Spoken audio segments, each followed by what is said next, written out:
Elara Vance stood in the shadows of the throne room, one hand pressed against her stomach where life had just begun to grow, the other clenched so tight her nails drew blood. She'd come to tell Rael, the man who'd whispered promises in the dark, who'd traced her scars like they were constellations, that they'd made something together that no kingdom could undo. But the dying king's voice cut through stone walls like a blade. You will abandon the low-born woman, or you will lose everything. And Rael said nothing. The silence that followed wasn't empty. It was a grave. If you want to know how a commoner woman can rise above royalty, watch until the end. Don't forget to like and comment the city you're watching from. The frontier kingdom of Ashmar didn't forgive weakness. It didn't forgive hunger or cold or the wrong bloodline. It especially didn't forgive love that crossed the iron lines drawn by power. Elara had learned that young. She'd grown up in the outer wards, where the streets smelled like rust and wet stone, where children fought over bread heels and mothers sold what they had left to sell. Her own mother had died coughing blood into a rag when Elara was 11. No healer came. Healers didn't waste time on the lowborn, so Elara learned to survive alone, stealing when she had to, working when she could, and keeping her head down when the soldiers passed through looking for entertainment. She was 17 when she first saw Prince Rael Thorn. He'd ridden into the outer wards with a small guard, inspecting flood damage after a brutal spring. Most royals sent underlings for that sort of thing. But Rael came himself, mud on his boots, asking questions that actually seemed to expect answers. He was tall, built like someone who'd been training for war since childhood, with dark hair and eyes the color of smoke before a storm.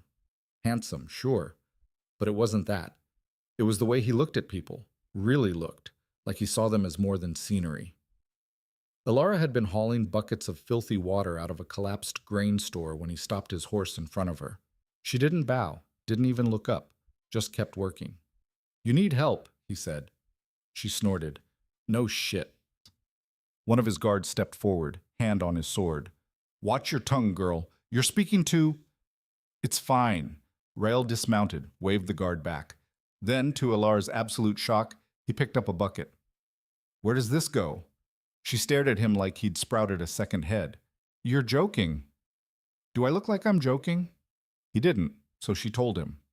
They worked side by side for 2 hours. Rael didn't say much, but he didn't complain either, even when the muck soaked through his fine clothes. When the last bucket was emptied, he straightened, wiping his hands on his ruined pants. What's your name? He asked. Elara Vance. Elara? He said it slow, like he was tasting it. You don't bow to royalty. Bowing doesn't fix floods. Something shifted in his expression, a crack in the princely mask. No, he said quietly. It doesn't. He left after that. She figured that was the end of it. But 3 nights later, he came back. It started as something neither of them named. He'd show up after dark, usually alone, slipping through the outer wards like a shadow. They'd talk. About nothing. About everything. He told her what it was like growing up in the palace, surrounded by tutors and expectations and people who smiled with knives behind their backs. She told him what it was like growing up with nothing, where survival was the only lesson that mattered. I'm supposed to marry someone I've never met, he said one night. They were sitting on the roof of an abandoned warehouse, legs dangling over the edge. A girl from the northern houses. Political alliance. My father's already drawn up the contracts. Sounds romantic, Elara said dryly. It's practical. He looked at her sideways. That's what they keep telling me. And what do you tell them? He didn't answer right away. Then, nothing. I don't get a choice. She understood that. Choices were a luxury. But the thing about Rael, the dangerous thing, was that he made her forget where they each stood. When he looked at her, she didn't feel lowborn. She felt seen. And when she challenged him, pushed back against his pretty princely ideas about duty and sacrifice, he didn't shut her down. He listened. That was the beginning. The first time he kissed her, it was raining. They'd been arguing about something stupid. She couldn't even remember what. And suddenly his hand was in her hair and his mouth was on hers, and the rain was pouring down and nothing else existed. This is insane, she gasped when they broke apart. I know. They'll kill me if they find out. I know. So why? Because I don't care. his forehead pressed against hers, water dripping between them. I don't care about the rules. I don't care about bloodlines. I care about you. Sha e astima should have been a warning. Love like that, desperate, defiant, it never ended well in places like Ashmar. But Elara was 17 and reckless, and so God's damn tired of surviving alone. So she kissed him back and kept kissing him. They were careful, or they thought they were. Rael would slip out of the palace through old servant passages. Elara would meet him in abandoned buildings, empty markets, anywhere the guards didn't patrol. They had 6 months. 6 months of stolen nights and whispered promises and a kind of happiness Elara had never imagined could exist. She fell in love with the man beneath the title, the one who laughed too loud at her sarcastic jokes, who challenged her to knife-throwing contests and lost, who talked about changing the kingdom like he actually believed it was possible. And Rael fell just as hard. I'm going to make you my queen, he said one night, half joking, half serious. Elara laughed. Sure, and I'll make you a commoner. We'll run a tavern together. I'm serious. You're dreaming. Maybe. He pulled her closer. But I'd rather dream with you than wake up with anyone else. She should have known it couldn't last. Chum. The dying started in late autumn. Rael's father, King Theron Thorn, the Wolf King, the man who'd carved Ashmar out of blood and betrayal, took ill suddenly. Some said poison.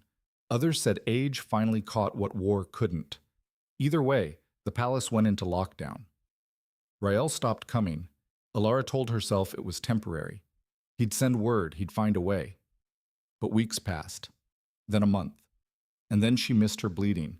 At first she thought it was stress. Fear did strange things to a body. But when the nausea hit, when her breast started aching and food tasted wrong, she knew. She was pregnant. With the future king's child. The panic came in waves. This wasn't some romance tale where love conquered all. This was Ashmar, where low-born women who got pregnant by princes ended up in ditches. She needed to tell Rael, needed to warn him, needed to figure out what the hell they were going to do. So she did something incredibly stupid. She went to the palace.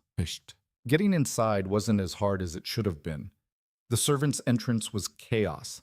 Half the staff running errands for dying king preparations, the other half whispering about succession wars. Elara slipped in wearing a maid's uniform she'd stolen, kept her head down, and followed the crowd. She knew where Rael's chambers were. He'd described them once, laughing about the absurd number of rooms one person didn't need. She made it halfway there before voices stopped her cold. Cannot delay this any longer. The voice was slick, oily. Counselor Greaves. Elara had never met him, but Rael talked about him sometimes. Always with disgust. The king's right hand. The man who whispered poison in old ears. My father is dying, Rael said, and even through the stone Elara could hear the exhaustion. Can this not wait? Which is precisely why it cannot. Greaves's voice sharpened. You are days from the throne. The Northern Alliance depends on your marriage. If you do not commit now, I know what it depends on. Do you? A pause. Because reports suggest you've been distracted. Elara's blood went cold. I don't know what you're implying, Rael said carefully. Don't insult me, boy.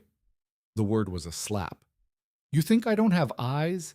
You think I don't know about your little plaything in the outer wards? Silence. Then Rael, low and dangerous. Choose your next words very carefully. Oh, I choose them with great care, just as you must choose your next actions. Greaves's tone shifted, syrupy now. Your father knows, Rael. He knows about the lowborn girl. And before he dies, he wants your word, your oath, that you will abandon this distraction and do your duty. She's not a distraction. She's a liability. Worse, she's an embarrassment.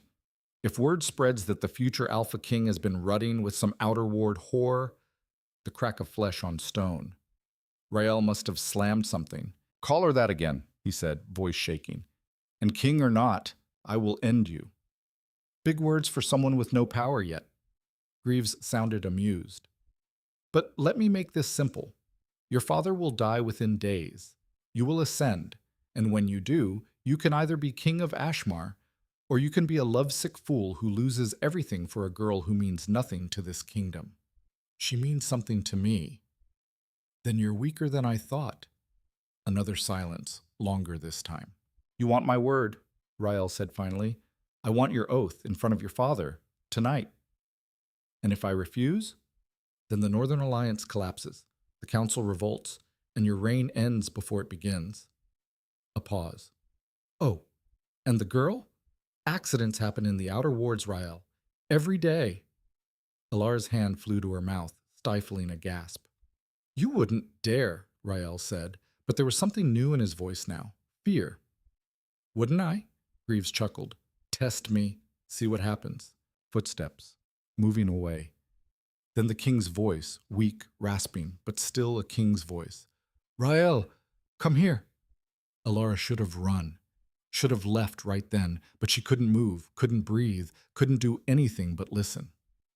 Father, Greaves is right. The old king coughed, a wet, horrible sound. You know he is. Father, please. I don't care about your feelings, boy.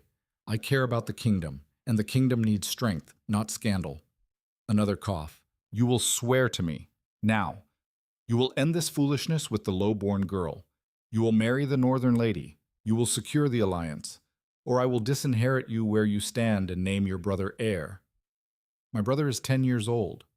Old enough. The threat hung in the air like smoke. This is insane, Rael said quietly. This is kingship. This is what you were born for. The old king's voice softened, just slightly. I know it hurts, Rael, but love is a luxury we cannot afford. You'll understand that when you wear the crown. Elara waited for Rael to argue, to fight, to defend her. But what came next was worse than anything Greaves could have said. Silence. Just silence. Do I have your word? The king pressed. More silence. Then, barely audible. Yes. Elara felt something inside her break. Say it, the king demanded. I swear, Rael's voice was hollow. I'll end it. I'll do my duty. Good boy. Elara didn't remember leaving. Didn't remember running through the corridors, past the guards, out into the freezing night. She just ran, one hand pressed to her stomach, tears streaming down her face, lungs burning. He'd given her up, without a fight, without even trying. She'd been a distraction, a liability, a secret he'd sworn away the moment it became inconvenient. And now she was carrying his child. Wos. She made it back to her tiny rented room in the outer wards and collapsed on the floor, shaking. The smart thing, the safe thing, would be to get rid of the pregnancy. There were women who knew how. Dangerous, painful, but possible. But even as she thought it, her hand spread protectively over her belly. No. This child was hers, not Rael's, not the kingdom's. Hers. And she would die before she let them take it away. A knock on the door made her freeze. Elara Vance? She didn't recognize the voice. Slowly, she stood, grabbed the knife she kept under her mattress, and cracked the door open. A woman stood there, middle-aged, plain-faced, wearing servant's clothes, but her eyes were sharp. Who are you? Elara demanded. A friend, or close enough. The woman glanced down the hallway. Can I come in? We don't have much time. Every instinct screamed trap, but Elara was out of options. She stepped aside. The woman entered quickly, shut the door. My name is Marin. I work in the palace, and I heard what happened tonight. Elara's grip tightened on the knife. I don't know what you're talking about. Yes, you do. Marin's voice was blunt. You were there. You heard Greaves threaten you. You heard the prince swear you away. How? Because I listen. It's what I do. Marin moved closer, lowering her voice. And I'm here to tell you that Greaves wasn't bluffing. He will kill you. Maybe not tonight, maybe not tomorrow. But the moment Rael is crowned and the marriage contracts are signed, you become a loose end. Elara felt the blood drain from her face.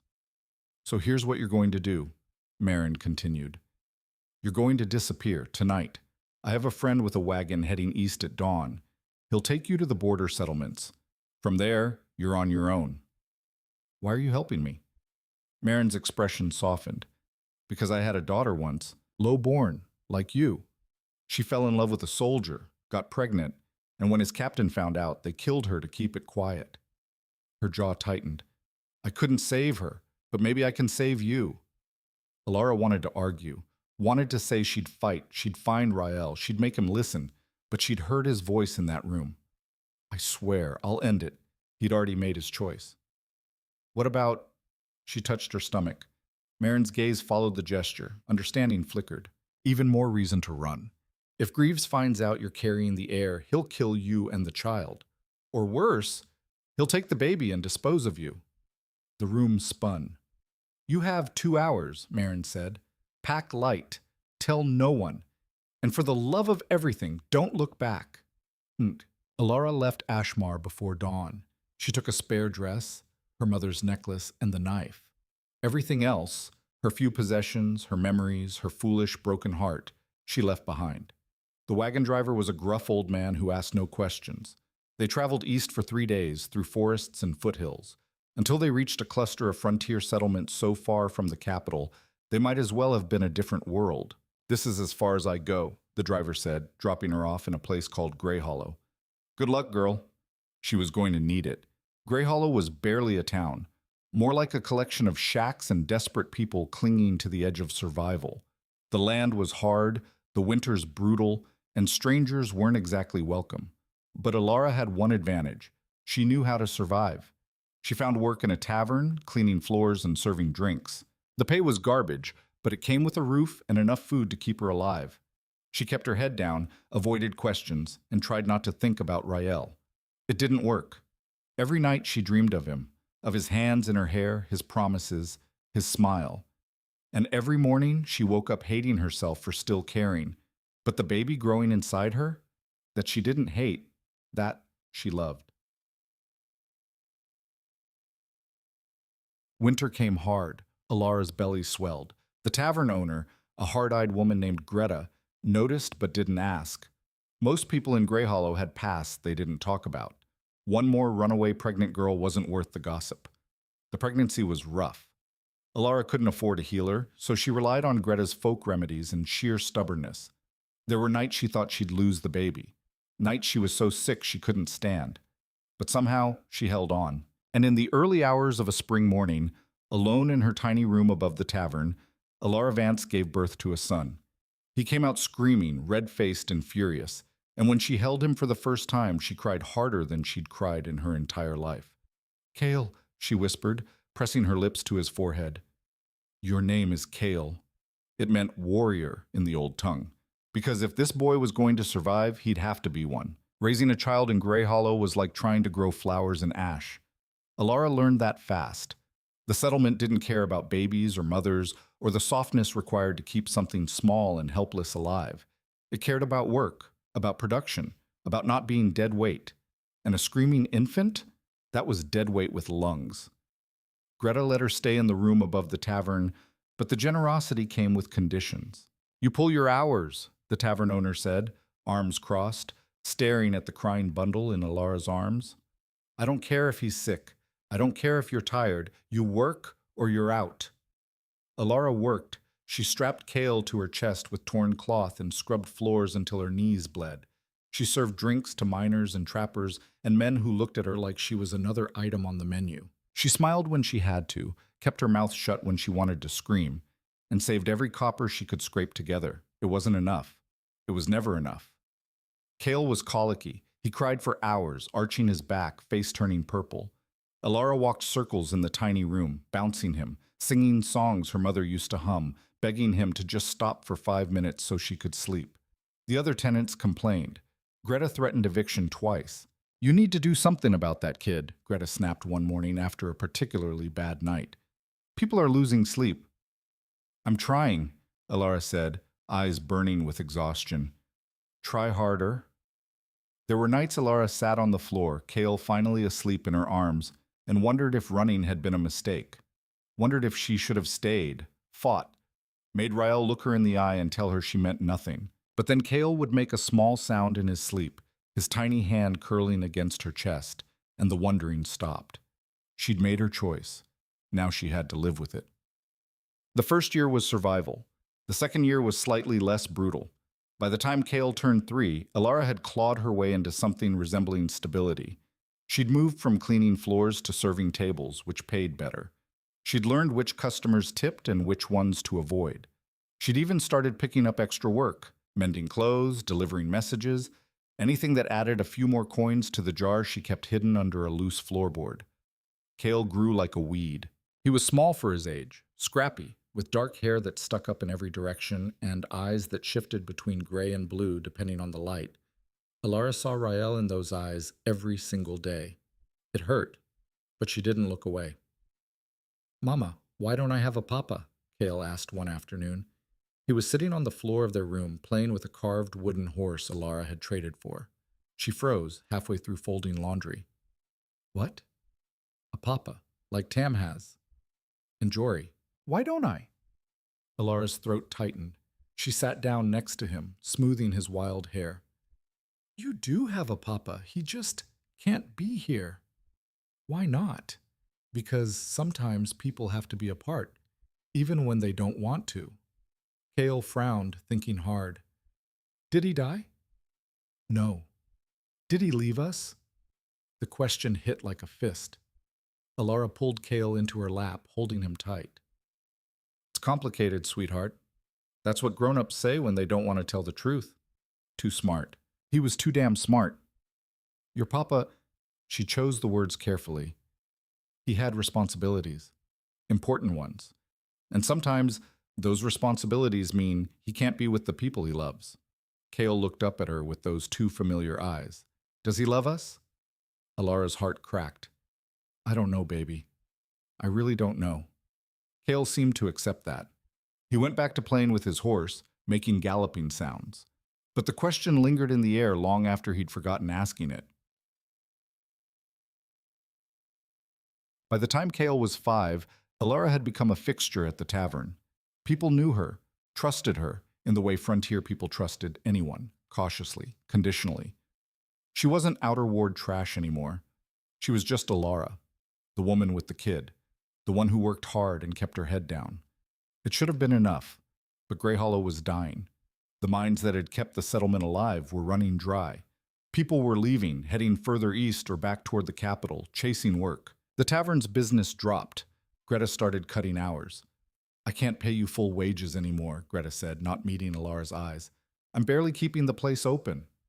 "I'll take half," Elara said immediately. "Just don't let me go."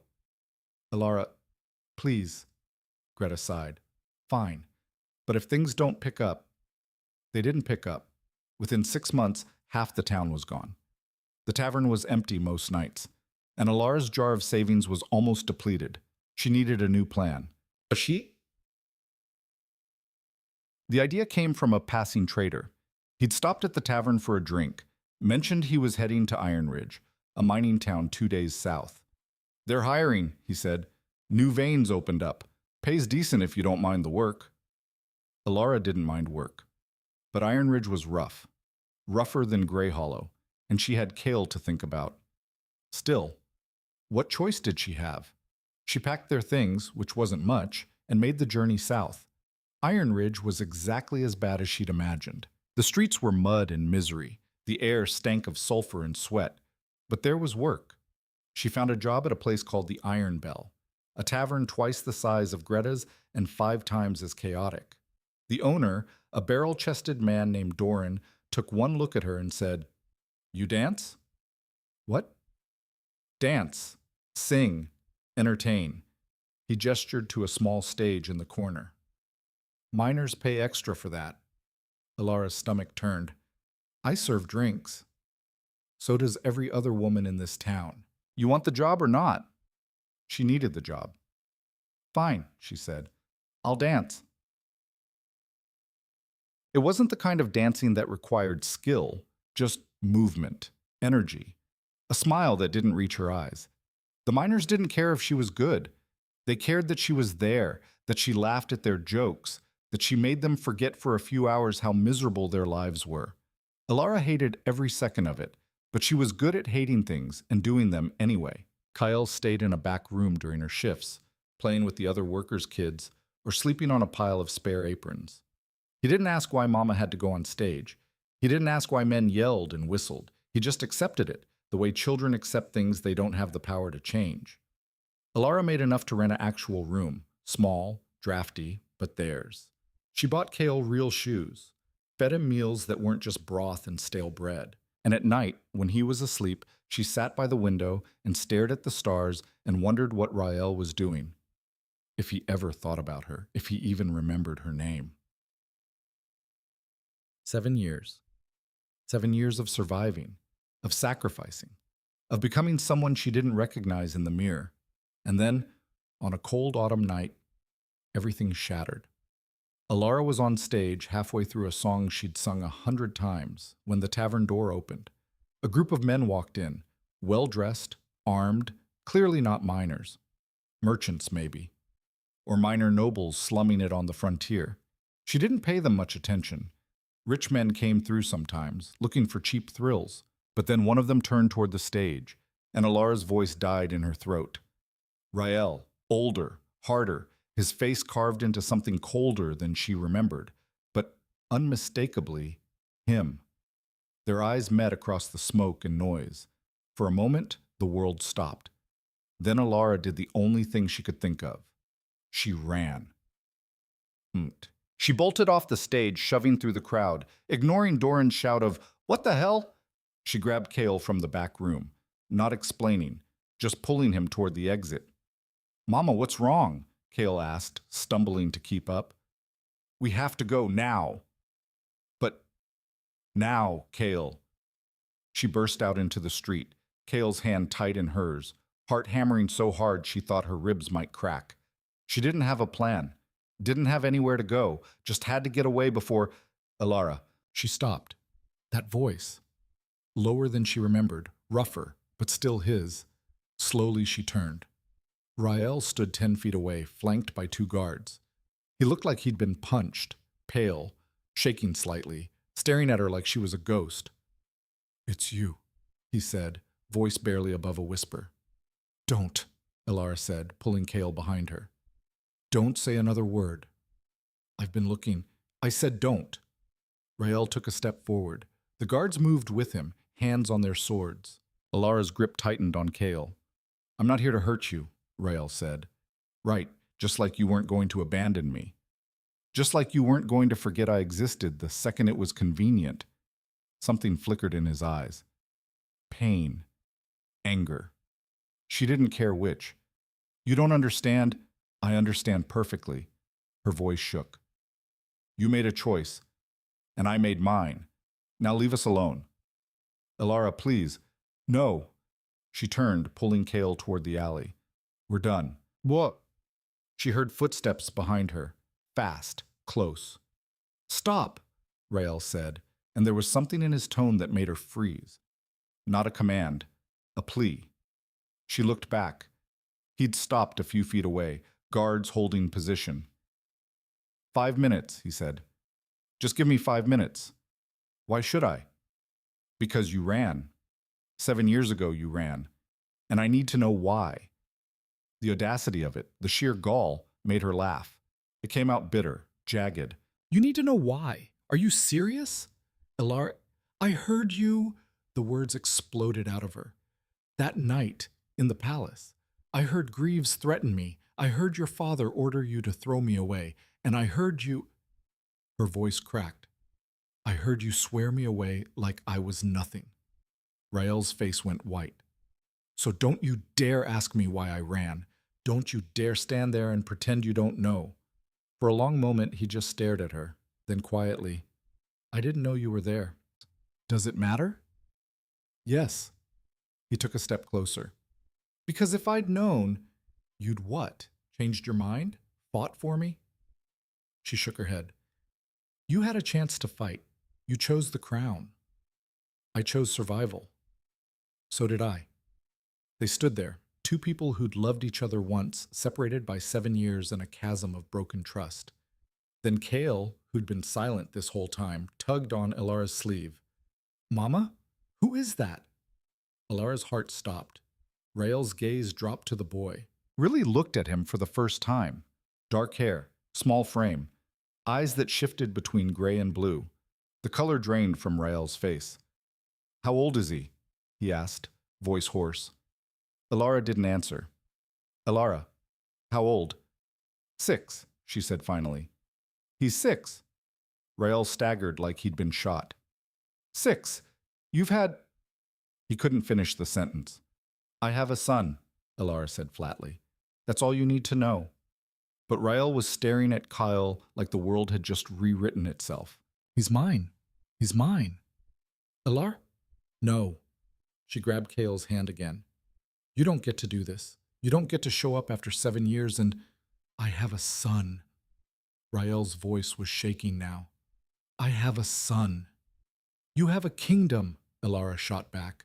That's what you chose, remember? She turned and walked away, pulling Kale with her. This time, Rael didn't follow, but she felt his eyes on her back the entire way. Elara didn't go back to the tavern, couldn't risk it. Instead, she took Kale to the only place she could think of, a rundown boarding house on the edge of town where the landlord didn't ask questions. Mama, you're scaring me, Kale said as she locked the door behind them. I'm sorry, baby. She knelt down, taking his face in her hands. I'm so sorry, but we have to leave Iron Ridge. Tonight. Why? Because it's not safe anymore. Is it because of that man? Elara's throat closed. Yes. Who was he? She couldn't answer, couldn't form the words. Kale's small hand touched her cheek. Mama?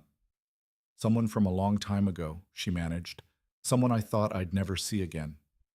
Did he hurt you? Not the way you're thinking. Kale frowned, trying to understand. Then, is he my papa? Elara's breath caught. She'd known this moment would come eventually. Just not like this. Not now. Yes, she whispered. Kale's eyes went wide. Really? Really? Then why did he leave us? Because... How did she explain this to a 6-year-old? Because sometimes people make choices that hurt the people they love. Not because they want to, but because they think they have to. That's stupid. Despite everything, Elara almost smiled. Yeah, it is. Can I meet him? No? But no, Kale. We're leaving, and we're not coming back. She started packing their things, which took all of 10 minutes because they barely owned anything. Kale sat on the bed, unusually quiet, processing. Did he know about me? He asked, finally. Elara stopped. No. So he doesn't know he's my papa. He knows now. Is that why you're scared? Too smart. Always too damn smart. I'm not scared, Elara lied. Yes, you are. I can tell. She sat down next to him, pulling him close. Okay. Maybe a little scared. Of what? Of losing you. Of him taking you. Of the entire kingdom crushing us into dust. Of things changing, she said instead. Kale leaned against her. I don't want things to change. Me neither, baby. Me neither. They tried to leave at dawn. Elara woke Kyle before sunrise, packed their bag, and slipped out of the boarding house while the streets were still empty. She had a plan, rough, desperate, but a plan. They'd head east, deeper into the frontier, find another settlement, start over, again. They made it 3 blocks before the guards surrounded them. 6 men, armed, wearing the wolf insignia of House Thorn. Elara Vance, the lead guard said. You're to come with us. No. She pulled Kale behind her. Get out of my way. The king has requested an audience. I don't care what the king wants. It wasn't a request. One of the guards stepped forward. Elara pulled her knife, the same one she'd carried for 7 years. Touch me and I'll carve you apart. The guard hesitated, but another one moved behind her, faster than she could react. An arm locked around her throat, yanking her backward. She kicked, thrashed, but he was twice her size. Mama! Kale screamed. Run! Elara choked out. Kale, run! But he didn't run. He launched himself at the guard, holding her, tiny fists swinging. Let her go! Let her go! The guard shook him off easily, and Kale hit the ground hard. Don't you touch him, Elara snarled, fighting harder. Enough. A new voice. Cold. Authoritative. The guard stepped back. Rael walked into view, dressed in travel clothes, but unmistakably royal. He looked at Elara, then at Kyle, who was scrambling to his feet, tears on his face, but fury in his eyes. "Let her go," Rael said quietly. The guard released her. Elara stumbled forward, immediately moving between Rael and Kale. "You had no right," she said, voice shaking with rage. "I had every right." Rael's gaze didn't waver. "That boy is my son. That boy is mine. I raised him. I fed him. I kept him alive when you were sitting on your throne pretending I didn't exist. I didn't know. And whose fault is that?" Rael's jaw tightened. "We need to talk. We have nothing to talk about." "Elara, please, No, you don't get to please me. You don't get to show up and act like you have any claim to us. We survived without you, and we'll keep surviving without you. He's the heir to Ashmar." The words hung in the air like a sword. Elara laughed, sharp and broken. "Are you insane?" "He's my firstborn son. By law, he's a bastard. Lowborn on one side, illegitimate on the other. Your precious kingdom would eat him alive." "Not if I legitimize him. They'd kill him first." "I wouldn't let that happen. Like you didn't let Greaves threaten me? Like you didn't let your father force you to abandon me?" Elara's voice cracked. "Forgive me if I don't trust your protection." Rael flinched, but he didn't back down. "Things are different now." "How?" "I'm the king. Congratulations. Want a medal?"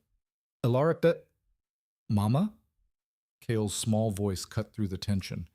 "What's happening?" She turned, kneeling down to his level. "It's okay, baby. We're leaving." "No," Rael said. "You're not." Elara stood, putting herself between them again. "You can't stop me. I'm the king. I can do whatever I want. Then you're no better than your father." The blow landed. She saw it in his eyes. "I'm trying to protect you," Rael said, voice rough. "By kidnapping us?"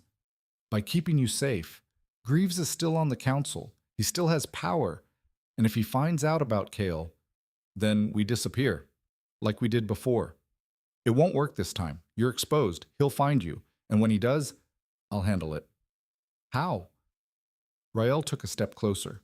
"You're one woman with a child and a knife. He has resources, soldiers, influence.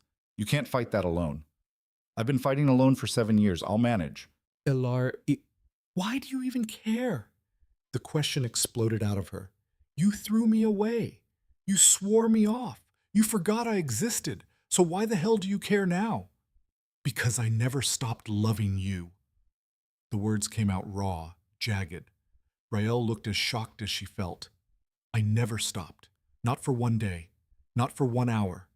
I hated myself for what I did, but I thought I was protecting you. I thought if I stayed away, Greaves would leave you alone.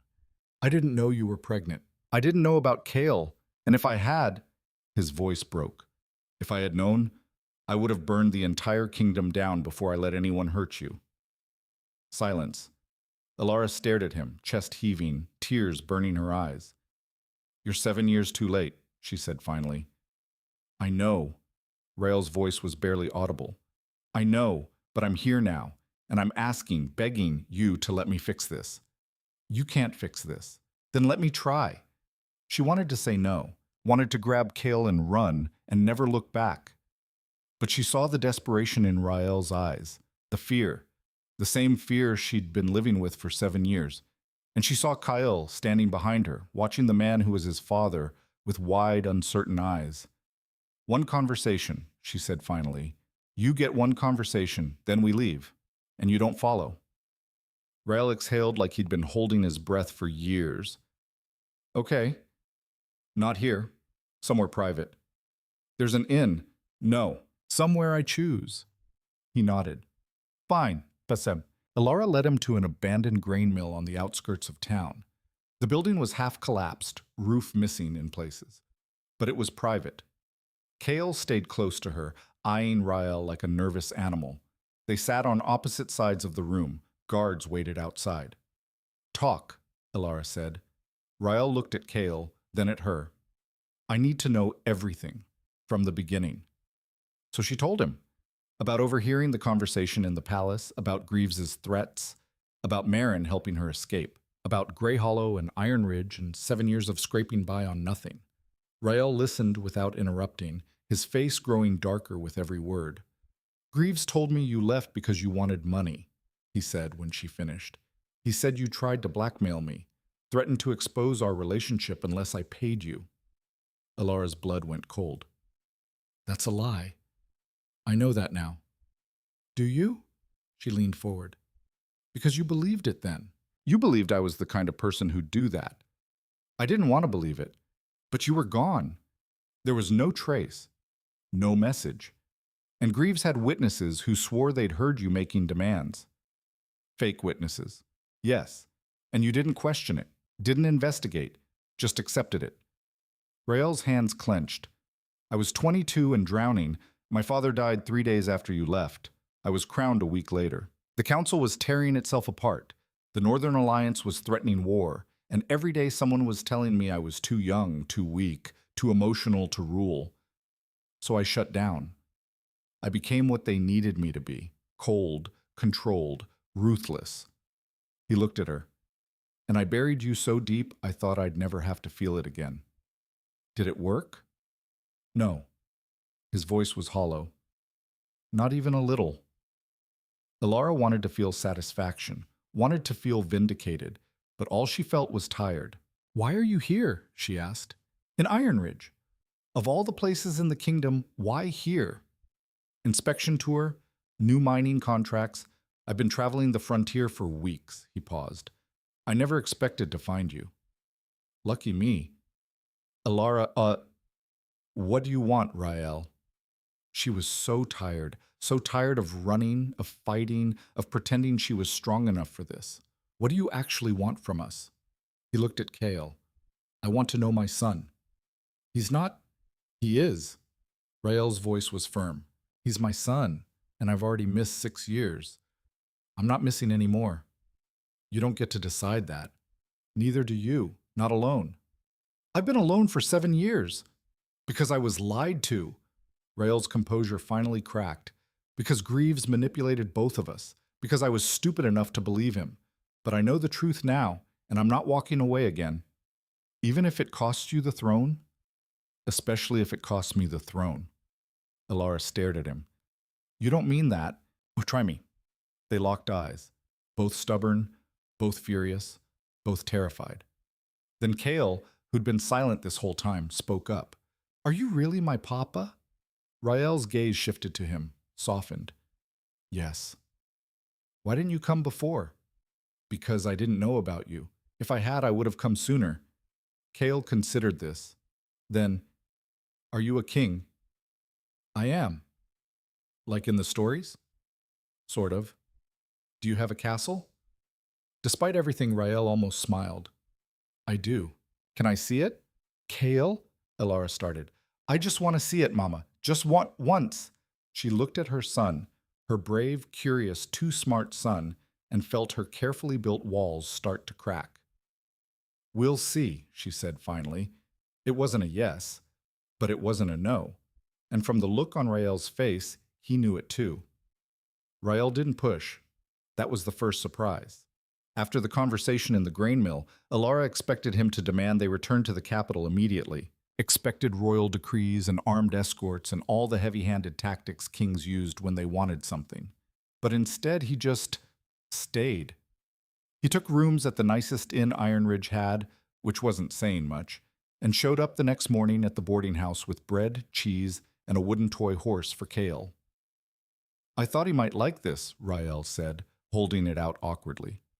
Kale's eyes went huge.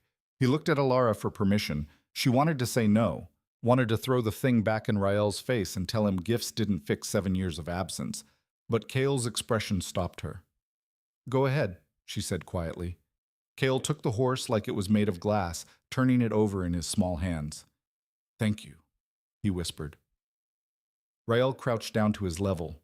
You're welcome. They stared at each other, father and son, and something in Elara's chest twisted painfully. Can you stay? Kale asked. Just for a little while? Rael glanced at Elara. She gave a tight nod. Yeah, Rael said. I can stay. It became a pattern over the next few days. Rael would show up in the morning, bringing food or small gifts. He'd sit with Kale, asking careful questions, listening like every word mattered. And slowly, painfully slowly, Kale started to open up. I can count to 100, Kale announced one afternoon, clearly trying to impress. Can you? Rael looked genuinely interested. Let's hear it. Here. Kale counted, stumbling a bit around 70, and Rael listened to every number like it was the most important thing he'd ever heard. Elara watched from across the room, arms crossed, heart doing complicated things she didn't want to name. He's good with him, Doran said quietly. The tavern owner had stopped by to check on her after she'd missed 3 shifts. The king, I mean. He's trying, Elara said. That's more than most fathers do. She didn't answer, because Doran was right, and that made everything worse. It would be easier if Rael was terrible at this, easier if Kale hated him, but watching them together, watching Rael's careful patience and Kale's growing trust, felt like watching something inevitable unfold. You're scared, Doran observed. I'm terrified. Of what? That he'll take the boy? That Kale will choose him. The words came out before she could stop them. That he'll realize his father's a king and I'm just this, and he'll stop looking at me like I'm enough. Doran was quiet for a moment. Then, kids don't work that way. You're his whole world, Elara. A castle won't change that. She wanted to believe him. Well, on the 4th day, Rael asked if he could take Kale riding. Absolutely not, Elara said immediately. They were standing outside the boarding house. Kale was inside, playing with the other children. I'll have guards with us, Rael said. He'll be completely safe. That's not the point. Then what is the point? The point is you've known him for 4 days. You don't get to just, I'm not trying to take him from you, Elara. Rael's voice was steady, but there was an edge to it. I'm trying to know him. There's a difference. Is there? Yes. He stepped closer. I know you don't trust me. I know I have to earn that. But punishing me by keeping Kale away isn't fair to him. Don't talk to me about fair. You have no idea. You're right. I don't. His voice softened. I don't know what it was like, raising him alone, keeping him alive on nothing. I can't imagine how hard that was. But I'm here now, and I'm asking, as his father, to spend time with my son. Elara wanted to argue, wanted to say no just because she could. But then she thought about Kale's face when he looked at Rael. The wonder, the hope. 1 hour, she said finally, and I'm coming with you. Rael didn't argue. Deal, Todd. They borrowed horses from the local stable. Rael lifted Kale onto the saddle in front of him, and the boy's delighted laugh cut through Elara's anxiety like sunlight through clouds. Hold on tight, Rael instructed, wrapping an arm around Kale's waist. I am. They rode out of town, guards trailing at a respectful distance. Elara kept her horse close, watching every movement, ready to intervene at the first sign of trouble. But there was no trouble. Just Rael showing Kale how to hold the reins, how to sit properly, how to guide the horse with gentle pressure, and Kale soaking it all in like he'd been starving for this his entire life. Faster, Kale demanded. Not yet. You need to learn control first. But I want to go fast. Fast is easy. Control is hard. And hard things are worth learning. Elara's throat tightened. She'd said almost the exact same thing to Kale 100 times. After an hour, they stopped by a stream. Kale scrambled down from the horse and immediately started collecting rocks. He's fearless, Rael said quietly, watching him. He gets that from you. And the stubbornness? Definitely you. Rael smiled, a real smile, not the careful diplomatic ones she remembered. I was afraid of what? That I wouldn't know how to do this. Be a father. He looked at her. I still don't really, but I want to learn. It's not something you learn from books. I know. He paused. Will you teach me? The question caught her off guard. What? Teach me? How to be his father? You know him better than anyone. You know what he needs, what scares him, what makes him happy. I'm starting from nothing, but if you'd help me. Elara stared at him. This wasn't the prince she'd known 7 years ago. That Rael had been confident, certain, full of idealistic plans. This man was different, older, scarred by the weight of the crown he wore. Why does it matter so much? She asked. You have a kingdom. Responsibilities? You could acknowledge him as your heir and leave the raising to tutors and... Because I don't want to be my father. The words came out sharp, hard. I don't want to be the kind of king who sees his children as chess pieces. I want to actually know my son, even if it's hard, even if I screw it up. You will screw it up. Probably, but I'd rather screw up trying than not try at all. Before Elara could respond, Kale ran back over, hands full of rocks. Look! I found a blue one. Rael examined it seriously. That's a good find. You could start a collection. Really? Really? Every great warrior needs a rock collection. Kale beamed. Then, hesitantly, can I call you Papa? The question hit like a physical blow. Rael's expression crumbled for just a second before he pulled it back together. If you want to, he said, voice rough. I'd like that. Okay. Papa. Elara turned away, blinking hard against the burning in her eyes. They returned to Iron Ridge as the sun was setting. Kale fell asleep on Rael's horse, head resting against his father's chest. Rael carried him inside the boarding house, laying him carefully on the bed. He's exhausted, Elara said, pulling a blanket over Kale. We should probably let him rest. Probably. Neither of them moved. Elara, Rael said finally, I need to take him to Ashmar. Her stomach dropped. No. He's the heir. The council needs to... I said no. You can't keep him hidden forever. Greaves already suspects something. If I stay here much longer, he'll start asking questions. And when he figures out, then we'll run again.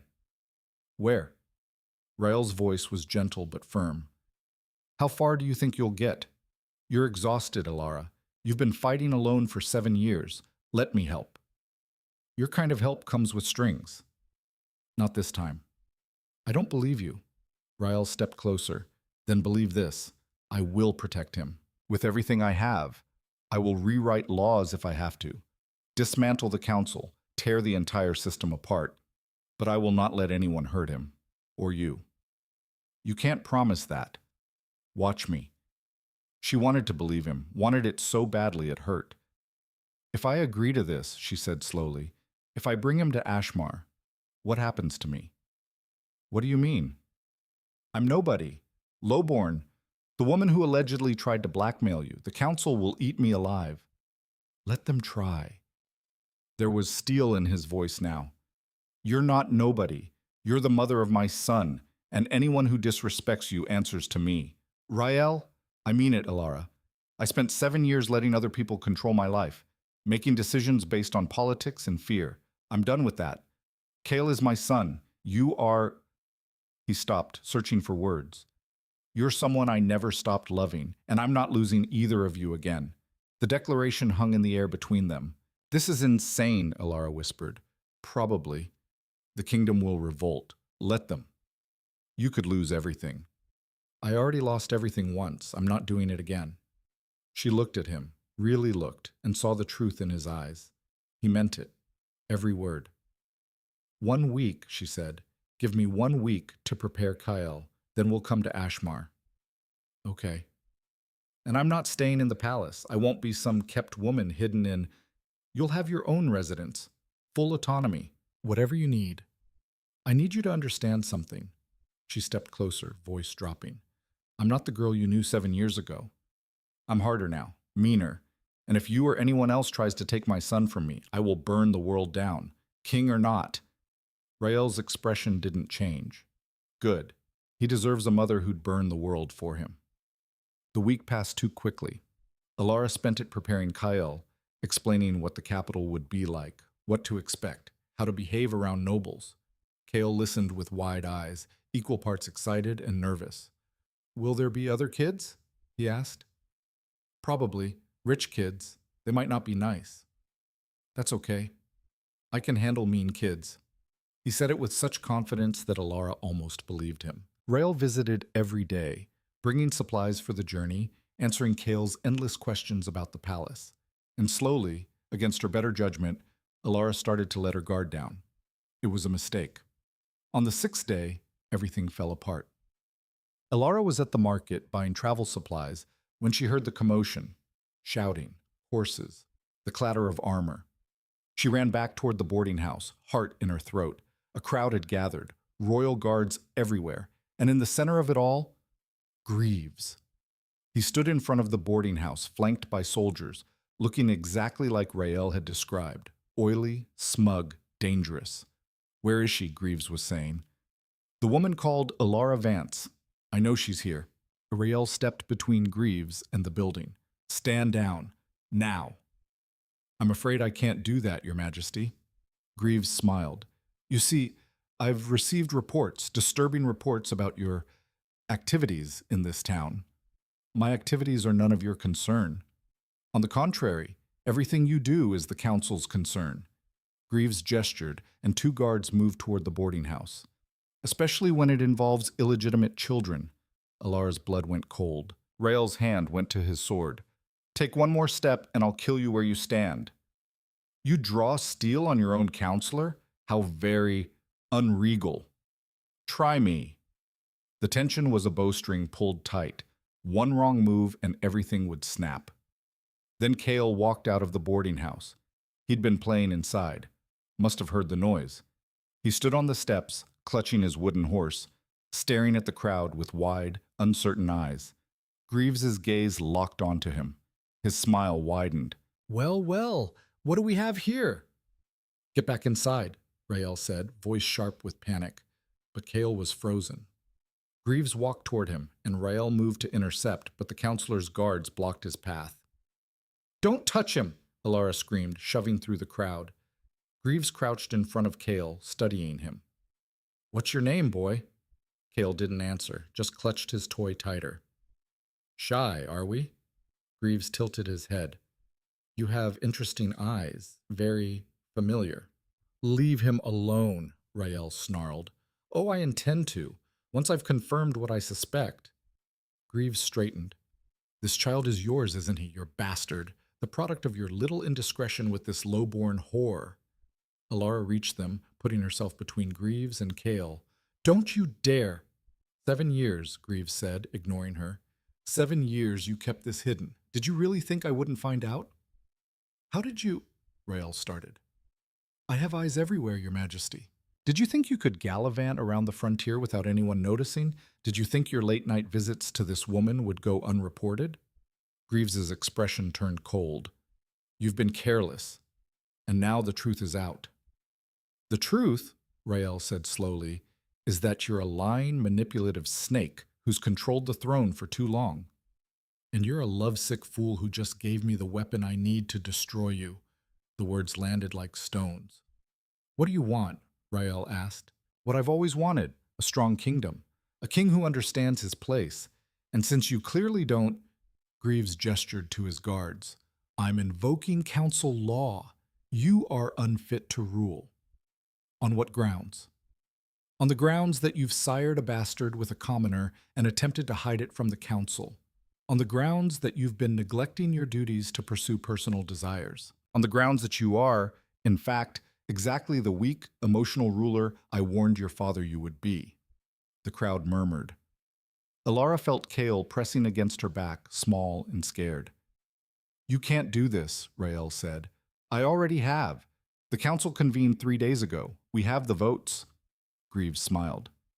"You're finished, Rael." "And what? You'll take the crown?" "Of course not. I'm far too old. But your brother, young, malleable, eager to please, he'll do nicely. With the right guidance, of course." Rael's face went white. "My brother is a child. Old enough to be crowned. Old enough to be controlled." Greaves turned to the guards. "Arrest him." "No!" Elara moved, but guards grabbed her, yanking her away from Cale. "Mama!" Cale screamed. Rael drew his sword. "Touch them, and I'll—" "You'll what? Kill me? In front of all these witnesses?"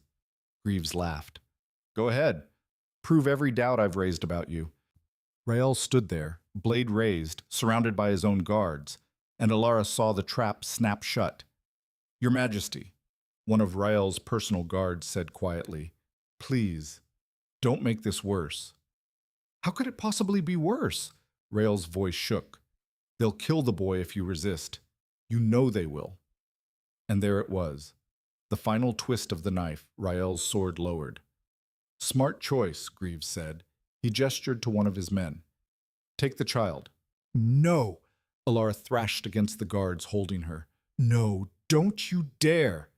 The guard reached for Kale, and then everything exploded. Kale bit the guard's hand hard enough to draw blood, and when the man yelped and pulled back, Kale ran. Not toward Elara or Rael, just ran, terrified and alone, into the crowded street. "Kale!" Elara screamed. Guards gave chase. The crowd scattered. Chaos erupted. Rael moved faster than Elara had ever seen anyone move. He shoved past the guards holding him, sprinting after Kale. Elara broke free a second later, following. They found Kale backed into an alley, 3 guards closing in. "Stay back!" Kale's voice was high, scared. He'd picked up a stick, holding it like a weapon. "Kale, it's okay," Rael said, hands up, approaching slowly. "Come here. Come to me." "They're going to take me." "No, they're not. I promise." "You can't stop them. You're just one person." The words cut deep. Elara saw it on Rael's face. "You're right," Rael said. "I am just one person. But I'm your father, and I will never let anyone hurt you." "How?" "By doing something stupid." Rael looked at Elara. "Get him out of here." "Rael." "There's a horse tied behind the tavern. Take it. Ride east. Don't stop until you're across the border." "What are you going to do?" "Buy you time." He pulled off a ring, the royal seal, and pressed it into her hand. "Use this if you need to. It'll get you past checkpoints." "Rael, they'll kill you." "Probably, but you'll be safe." "This is insane." "Elara." He cupped her face, and for a moment they were back in that warehouse 7 years ago, rain pouring down, the world collapsing around them. "I love you. I never stopped. And I'm sorry for all of it. For not fighting harder. For letting you go. For wasting 7 years we could have had together." His voice cracked.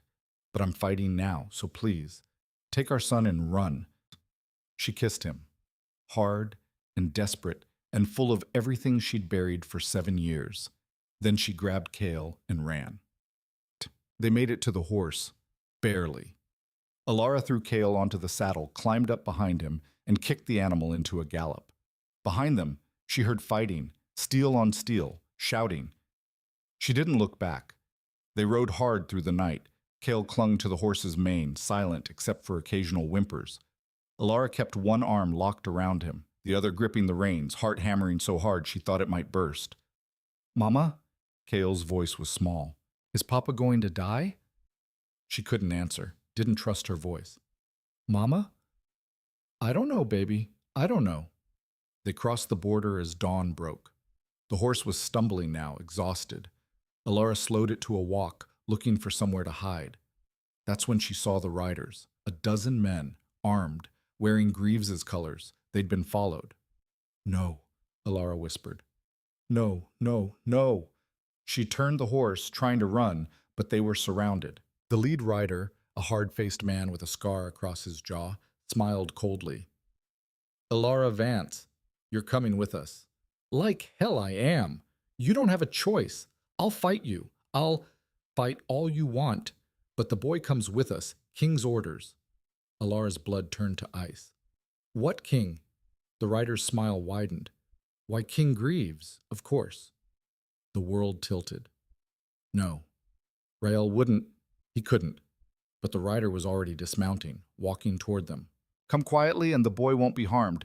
Resist and—" Elara pulled her knife. The rider sighed. Stupid. He nodded to his men. They moved in. Elara fought, kicked, and slashed and screamed, but there were too many. They yanked her off the horse, wrenched the knife from her hand. Someone hit her, hard enough that stars exploded across her vision. The last thing she saw before the darkness took her was Kale's face, tears streaming, mouth open in a scream she couldn't hear. Then nothing. Elara woke to the smell of damp stone and her own blood. Her head throbbed where they'd hit her. Her wrists were bound with rough rope that had already rubbed the skin raw. and she was alone in what looked like a cell, small, dark, with a single barred window too high to reach. She sat up too fast and the world spun. Nausea rolled through her, but she swallowed it down, focusing on the only thing that mattered. Kale? Her voice came out hoarse. Kale! No answer. Panic clawed at her chest. She staggered to her feet, pulling against the rope binding her wrist to an iron ring in the wall. The rope was tight, but not impossible. She twisted, yanked, ignored the burning pain as the fibers cut deeper into her skin. The door opened. A guard stepped in. Not the scarred man from before, someone younger, with a face that hadn't quite hardened yet. "Where's my son?" Elara demanded. "Quiet." "Tell me where he is, or I swear." "I said quiet." But the guard's voice lacked conviction. He set down a cup of water and a piece of bread, then stepped back quickly. "Please." Elara softened her tone, trying a different approach. "Please, just tell me if he's alive." The guard hesitated. Then, so quietly, she almost missed it. "He's alive. They took him to the capital." Relief and terror hit simultaneously. "Is he hurt?" "I don't know." "Where am I?" "Holding cell. 2 days' ride from Ashmar." "What about the king? Rael? Is he—" "There is no King Rael anymore." The guard's expression was carefully blank. "There's only King Greaves now."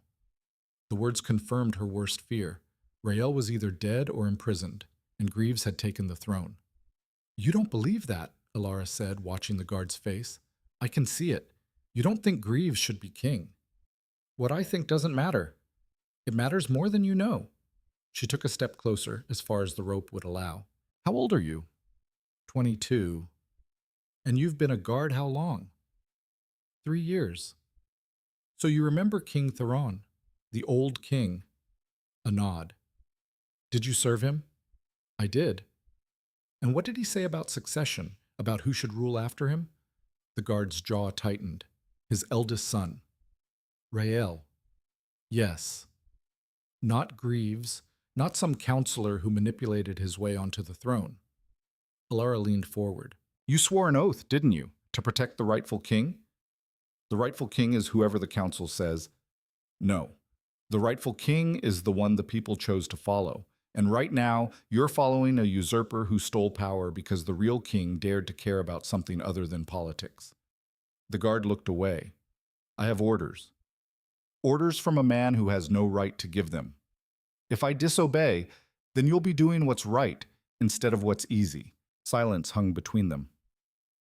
"I can't help you," the guard said finally, but his voice wavered. "Yes, you can. You just have to choose to." He left without another word, but he didn't lock the door properly. Elara heard the click. Too soft, too uncertain. It was something. She worked on the ropes for hours. The guard had left her a cup of water, and she used it to wet the fibers, making them slightly more pliable. Her wrists were bleeding freely now, but she didn't stop. Couldn't stop. Kale was in Ashmar, in Greaves's hands. That thought alone kept her moving. Finally, as the light through the high window shifted from afternoon to dusk, the rope loosened enough. She pulled one hand free, skin torn, fingers cramping, then the other. The door was unlocked, just as she'd suspected. Elara pushed it open slowly, listening. Footsteps somewhere above. Voices. But the corridor was empty. She moved fast and quiet. The way she'd learned in the outer wards when stealing food meant the difference between eating and starving. The holding cell was part of a larger garrison. She could tell from the layout. Guard barracks upstairs, armory to the left, stables somewhere near the back. She needed a weapon. And a horse. The armory was locked, but the window was broken. Elara climbed through, biting back a curse as broken glass cut her already damaged hands. Inside, she grabbed a short sword, nothing fancy but sharp, and a knife to replace the one they'd taken. The stables were easier. 2 horses, both decent. She took the faster-looking one, a gray mare with intelligent eyes. "Easy," Elara whispered, stroking the mare's neck. "We're getting out of here." She was halfway to the door when someone stepped into the doorway. The young guard. They stared at each other. "I can't let you leave," he said. Elara raised the sword. "Try to stop me." "I should call for backup." "So why haven't you?" His hand hovered near the alarm bell, but he didn't pull it. Because you were right, he said finally. Greaves isn't the rightful king, and what he did, arresting Rael, taking the boy, it's not right. Then help me. If I do this, I'm a traitor. If you don't, you're a coward. The guard flinched.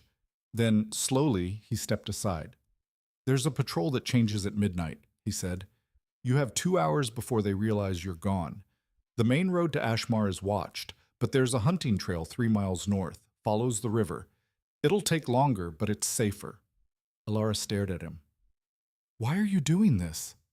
Because I have a little sister, same age as your boy. And if someone took her, his voice cracked. I'd want someone to help. She wanted to thank him, wanted to say something meaningful, but there wasn't time. What's your name? She asked. Finn. Thank you, Finn. She rode out into the night, following the directions he'd given. And as the garrison disappeared behind her, she let herself hope, just a little, that maybe, just maybe, there were still good people left in Ashmar. The journey to the capital took 3 days of hard riding. Elara avoided towns, stole food when she had to, and slept in short, fitful bursts. Her hands were infected now, swollen and hot to the touch, but she pushed through the pain. Kale was waiting. Ashmar rose from the plains like a threat. Massive stone walls, guard towers, the palace looming over everything like a crown made of knives. Elara had never actually been inside the capital proper. Her time 7 years ago had been limited to the outer wards and that one disastrous trip to the palace. Now she was riding straight into the heart of enemy territory. She ditched the horse on the outskirts and walked in on foot, keeping her head down, blending with the crowds. The city was tense. She could feel it in the way people moved, quick, nervous, eyes darting. And there were soldiers everywhere, more than normal. Something had happened. She caught fragments of conversation as she walked. Arrested the old king's loyal guards. Councils voting on new laws. Heard Greaves is planning an execution. Elara's blood ran cold. Execution. Was Rael still alive? Or had Greaves already... No, she couldn't think like that. She needed information. Needed to know where they were keeping Kale, where Rael was, what Greaves was planning. And she needed help. The outer wards hadn't changed much. Still dirty, still desperate, still the kind of place where people minded their own business because survival didn't leave room for curiosity. Elara found the old tavern where she'd first worked, the one Greta ran. It was still standing, though the sign was more faded now. She walked in. Greta was behind the bar, older and grayer but still sharp-eyed. She looked up as Elara entered, and for a moment there was no recognition. Then her eyes widened. Elara Vance. Well, I'll be damned. Hi, Greta. Thought you were dead, or smart enough to stay away. Greta's gaze traveled over her, the torn clothes, the infected hands, the desperate edge. Guessing you're neither. I need help. Of course you do. Greta poured 2 drinks, slid one across the bar. What kind of trouble are you in? The worst kind. Elara told her everything. About Rael, about Kale, about Greaves, and the coup. Greta listened without interrupting, face unreadable. When Elara finished, Greta drained her drink in one gulp. You've got balls, girl. I'll give you that. Can you help me or not? Depends. What exactly are you planning? I'm going to get my son back, and then I'm going to help Rael take back his throne. Just like that. Just like that. Greta laughed, a sharp, bitter sound. You're insane. Probably, but I'm also out of options. Fair enough. Greta leaned forward. Here's what I know. Greaves has the boy in the palace. Royal wing, under guard. He's using him as leverage. If Rael tries anything, the kid dies. Elara's hands clenched into fists, pain shooting through her infected wounds. And Rael? She asked. Alive. For now. They've got him in the old dungeons. Greaves is planning a public trial, make an example of him. Treason, dereliction of duty, all the usual charges. When? 3 days. 3 days. Not much time. I need to see him, Elara said. Rael, I need to talk to him. The dungeons are guarded. I don't care. I need to see him. Greta studied her for a long moment, then sighed. I know a guard. owes me a favor. I can get you in, but only for a few minutes. That's all I need. The dungeons were worse than Elara had imagined.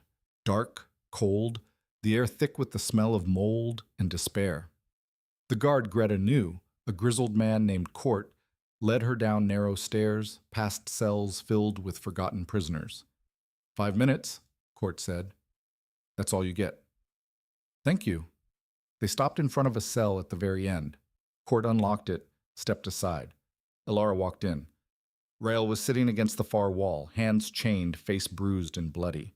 He looked up as she entered, and for a second, he just stared like he couldn't believe she was real. Elara? She crossed the cell in 3 steps and dropped to her knees in front of him. Are you okay? I'm alive. That's more than I expected. His eyes searched her face. You got away. And Kale? They have him. In the palace. Rael's expression crumbled. No, I told you to run. We tried. They followed us. She gripped his shoulders.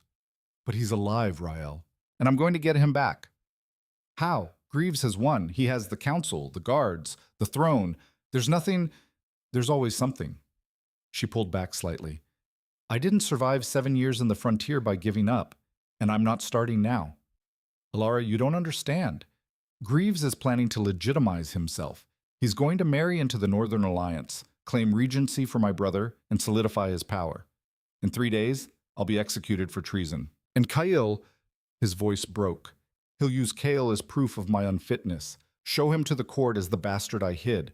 Then he'll probably kill him too, just to be safe. Not if I stop him.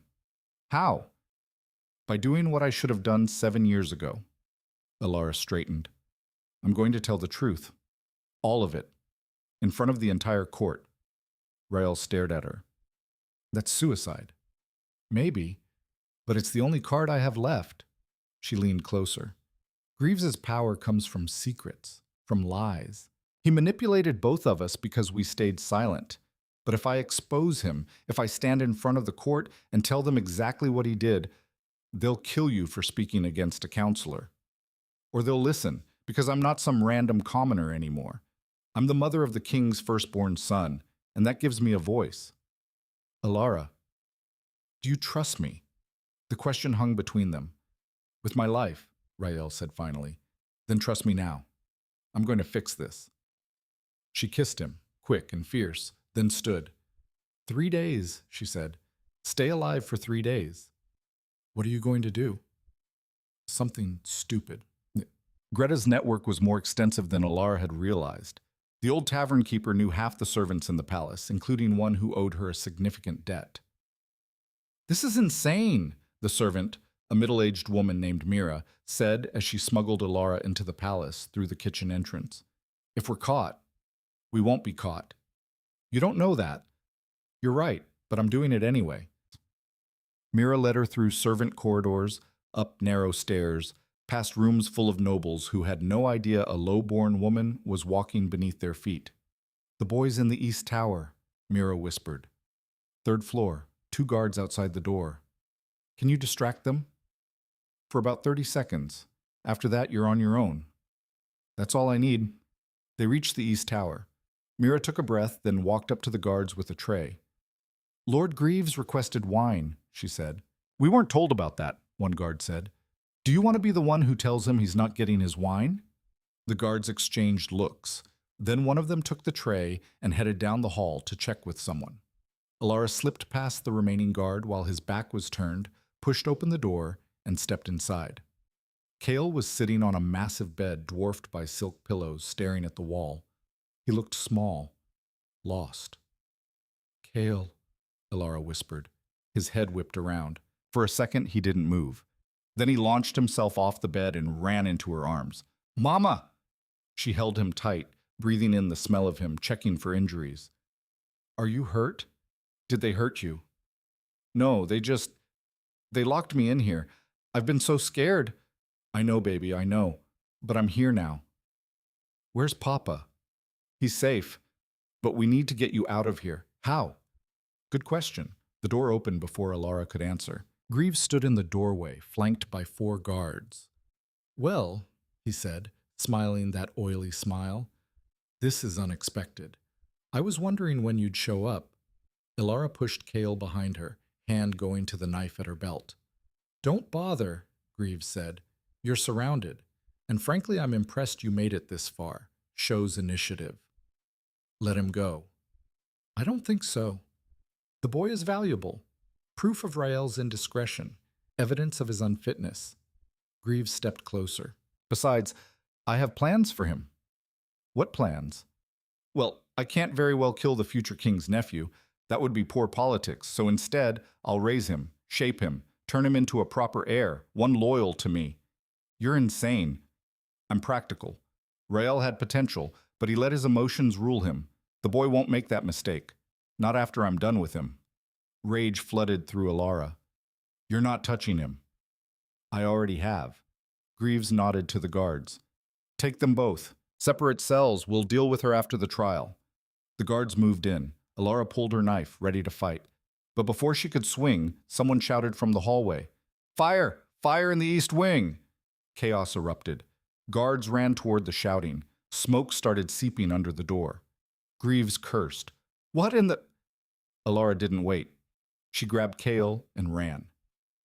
They made it down one flight of stairs before running into Mira. This way, Mira urged. Greta set the distraction. You've got maybe 5 minutes. They ran through smoke-filled corridors, past panicking servants, down into the lower levels. Mira led them to a hidden passage, old servant tunnels from when the palace was first built. This'll take you outside the walls, Mira said. There's a safe house in the outer wards. Ask for Davrin. Thank you, Elara gasped. Don't thank me yet. Just go. They went.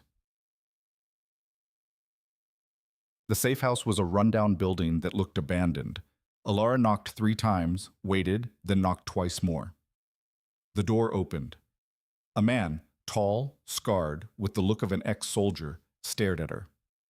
Davrin? Elara asked. Who's asking? Greta sent me. Davrin's expression softened slightly. He stepped aside. Get in. Inside, Elara was surprised to find a dozen people. Men and women, young and old, all armed. Who are they? She asked. People loyal to King Rael, Davrin said. We've been waiting for a chance to act, but we needed proof of Greaves's crimes. Something undeniable. I can give you proof. I can testify. Testimony isn't enough. Greaves controls the court. He'll twist anything you say. Then what do we do? Davrin smiled grimly. We don't testify. We show them. Over the next 2 days, Davrin and his people worked fast. They gathered witnesses, servants who'd seen Greaves threaten Elara 7 years ago, guards who'd been ordered to falsify reports about Rael's activities, even the old healer who'd helped Marin smuggle Elara out of the city. This still might not be enough, Davrin warned. Greaves has powerful allies. Then we make it enough, Elara said. The trial was set for dawn on the 3rd day, public, in the main square, so everyone could see Greaves's justice. Elara had a different plan. When dawn broke, half the city had gathered in the square. A massive platform had been erected, with Greaves sitting in the center like a king. The council flanked him, and Rael was dragged out in chains, bruised and exhausted, but still defiant. The crowd murmured. Rael Thorn, Greaves announced, voice carrying across the square. You are charged with treason, dereliction of duty, and moral corruption. How do you plead? Rael lifted his head. Not guilty. The evidence says otherwise. What evidence? Lies you fabricated? Witnesses who saw your indiscretions, reports of your neglect, and... Greaves gestured, and guards brought out a small figure. Kale. The crowd gasped. This child, Greaves continued, is proof of your unfitness. A bastard, born of forbidden love with a low-born woman. You hid him for years, lied to the council, put your personal desires above the kingdom. Rael's eyes locked on Kale, and Elara saw the fury there, the helplessness. The boy is innocent, Rael said, voice tight. But you are not. Greaves stood. The penalty for treason is death, and I... Actually, a voice called from the crowd. There's been a mistake. Greaves froze. Who dares? Elara stepped onto the platform. The crowd went silent. She was dressed simply, same clothes she'd worn for 7 years. No jewels, no finery, just herself. My name is Elara Vance, she said, voice clear and strong, and I'm the mother of that child. The woman Rael supposedly betrayed the kingdom for. Greaves's face went white. Guards, remove her. Let her speak, someone in the crowd shouted. Others joined in. Greaves hesitated. Arresting her now would look like he had something to hide. You have 1 minute, he said coldly. Elara looked at the crowd, at the council, at Rael. 7 years ago, she began, I loved the prince, and he loved me. We knew it was forbidden, but we were young and stupid, and we thought love was enough. She paused. I got pregnant, and I came to the palace to tell him, but before I could, I overheard Counselor Greaves threaten me. He told Rael that if he didn't abandon me, I'd be killed, and Rael, terrified, trapped, he agreed. Murmurs rippled through the crowd. That night, a servant helped me escape. I disappeared into the frontier, had my son alone, raised him in poverty while Rael became king. Her voice strengthened. But I didn't come here to accuse Rael. I came to accuse Greaves. This is slander, Greaves snapped. Is it? Elara turned to him. Because I have witnesses. People who heard your threats. People who saw you manipulate the king. People who know the truth. Davern stepped onto the platform, followed by the old healer, by servants, by guards who'd served under King Theron. One by one, they testified. The crowd's mood shifted, anger replacing confusion. These are lies, Greaves insisted. Fabrications by traitors. Then explain this. Elara pulled out the royal seal Rael had given her. Explain why the king gave me his seal if I was blackmailing him. Explain why he protected me instead of arresting me. Greaves had no answer. You're a coward, Elara said, voice ringing across the square. You manipulated a young king, threatened an innocent woman, and now you're trying to steal a throne that was never yours. She looked at the council. Is this the man you want ruling Ashmar? A liar who uses children as weapons? The council members shifted uncomfortably. I move for a vote, one of them said finally, to reconsider Greaves's authority. Seconded, another said. Greaves's carefully built power started to crack, and as the council began to argue, Rael caught Elara's eyes across the platform. He mouthed 2 words, thank you. She nodded once, then guards loyal to the old regime moved in, surrounding Greaves. This isn't over, Greaves snarled. Yes, Elara said quietly. It is. The council chamber erupted into chaos. Half the councillors were shouting for Greaves's arrest. The other half were demanding proof, procedure, protocol, anything to slow down what was rapidly becoming a full-scale revolt. And in the center of it all, Greaves stood with the expression of a man watching his empire crumble in real time. This is absurd, he roared over the noise. You're taking the word of a commoner over a man who's lied to us for 7 years? Councillor Vern cut him off. She was an older woman, sharp-eyed and sharper-tongued, one of the few who'd served under King Theron. We're not fools, Greaves. We know manipulation when we see it. I served this kingdom faithfully. You served yourself. Vern turned to the rest of the council. I move for an immediate investigation into Councillor Greaves's conduct. All activities over the past 7 years. Every decision, every recommendation, every whisper. Seconded, another councillor said quickly. Greaves's face went purple. You have no authority. We have every authority. Verna's voice was cold.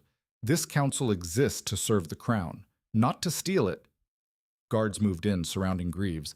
He looked around wildly, realizing too late that he'd miscalculated. The crowd outside was chanting now. Elara couldn't make out the words, but the tone was clear, angry, demanding justice. You'll regret this, Greaves hissed at Elara as the guards grabbed his arms. All of you. This kingdom needs strength, not sentiment, and you've just destroyed it. No, Elara said quietly. I think we just saved it. They dragged him away, his protests echoing down the corridor until a heavy door slammed shut. The moment he was gone, Rael's chains were removed. He stood slowly, rubbing his wrists, looking around the chamber like he couldn't quite believe what had just happened. Blood still crusted one side of his face. His royal clothes were torn and filthy. But he was free. Then his eyes found Elara. She was still on the platform, Kale pressed against her side, both of them exhausted and bloodied and alive. Rael crossed the distance between them in 3 strides and pulled them both into his arms. He was shaking. Elara felt it in the way he held them, desperate, like he was afraid they'd disappear if he let go. "You insane, brilliant woman," he said into her hair. "You actually did it." "Don't sound so surprised." "I'm not. I'm terrified." He pulled back enough to look at her. "Do you have any idea what you just started? A revolution?" "Something like that." Kale tugged on Rael's sleeve. "Papa, are we safe now?" Rael knelt down, eye level with his son. The boy's face was pale, eyes too wide. He'd been through too much for someone so small. "Not yet, buddy, but we're getting there." "What happens next?" "Good question." Elara looked around the chamber, at the counselors still arguing in tight clusters, at the guards uncertain who to follow, at the massive doors barely holding back the crowd outside. "We fixed this," she said. "All of it, but..." The council convened an emergency session that afternoon. The chamber was packed. Every counselor present, plus what felt like half the palace staff, crammed into the gallery to witness history. Rael was officially reinstated as king. The vote wasn't unanimous. 5 counselors abstained, clearly hedging their bets in case the political winds shifted again. But it was enough. "First order of business," Rael said, standing at the head of the long table. He'd cleaned up somewhat, fresh clothes, face bandaged, but he still looked like he'd been through a war, which, in a way, he had. "We need to address the Northern Alliance. They were promised a marriage. We need to handle that before they decide we've broken faith and declare war." "You could still marry the Northern lady," Councillor Harwick suggested. He was a thin man with a pinched face, the type who calculated political advantage like other people calculated grocery costs. "For the sake of stability, no." Rael's tone left no room for argument. "I'm not repeating my father's mistakes. I'm not sacrificing people for politics." "Then what do you propose?" "The North won't accept a broken contract lightly. A different alliance, one based on trade agreements and mutual defense, not bloodlines." Rael leaned forward. "We'll offer them favorable tariff rates on their wool exports, access to our southern ports, a defensive pact that protects their borders without requiring a political marriage." Harwick frowned. "That's unconventional." "So is everything else we're doing. Get used to it." The council murmured. It was radical, yes. But given everything that had just happened, a near coup, public testimony, the exposure of years of manipulation, maybe radical was exactly what Ashmar needed. "And the boy?" Vern asked carefully. She was watching Kale, who sat quietly in the corner with a guard stationed nearby. "What's your plan for the heir?" Every eye in the room turned to the child. Kale looked up from the wooden horse he'd been clutching, suddenly aware of the attention. His small shoulders squared, and Elara saw a flash of defiance cross his face. Her boy. So brave. "He's my son," Rael said simply. "My firstborn, and I'm legitimizing him, today, right now, in front of this council." Silence crashed over the room like a wave. "That's..." Councillor Brandt started, then stopped. He was older, traditional, the kind of man who measured worth by family trees. "Your Majesty, with all respect, the boy is illegitimate, born out of wedlock to a common..." "Careful," Rael said softly. "Choose your next words very carefully." Brandt's mouth snapped shut. "Kale is my son," Rael continued. "He carries my blood. And more importantly, he's been raised by a woman who taught him what it means to survive, to fight, to care about people other than himself. Those are the qualities I want in an heir, not some accident of noble birth." "But the precedent..." "The precedent is that I'm the king and this is my decision." Rael's voice hardened. "If anyone has a problem with that, they can voice it now. We'll settle it here." No one spoke, but Elara saw the looks, the disapproval, the calculation. These people would accept Kale because they had to, not because they wanted to, and that was a wound that wouldn't heal quickly. "What about the mother?" Verna asked, looking directly at Elara. "What's her status in all this?" The room's attention shifted. Elara felt every gaze like a physical weight, measuring her, judging her, finding her lacking. She'd faced down drunk miners and frontier winters and Greaves himself. But this, standing in front of the most powerful people in the kingdom while they decided her worth, this was different. What about her? Rael said, voice dangerous. Well, she's lowborn, not exactly queen material. Verna said it neutrally, but the implication was clear. Neither was my great-grandmother. She was a merchant's daughter, didn't stop her from ruling for 30 years. That was different. How? Rael challenged. Verna paused, considering. Fair point. But the court will resist. You know they will. Let them resist. I've had enough of letting other people's prejudices dictate my life. Rael stood, walking around the table to where Elara stood against the wall. He took her hand, and she felt the tremor in his fingers. He was as scared as she was, just better at hiding it. Elara Vance kept my son alive for 7 years with nothing, Rael said to the room. She survived the frontier alone. She exposed a traitor when it would have been safer to stay silent. She walked into this palace knowing she might die and did it anyway because it was right. He paused. If that's not the kind of strength we need in a queen, then I don't know what is. The words hit Elara like a thunderclap. She stared at him, heart pounding.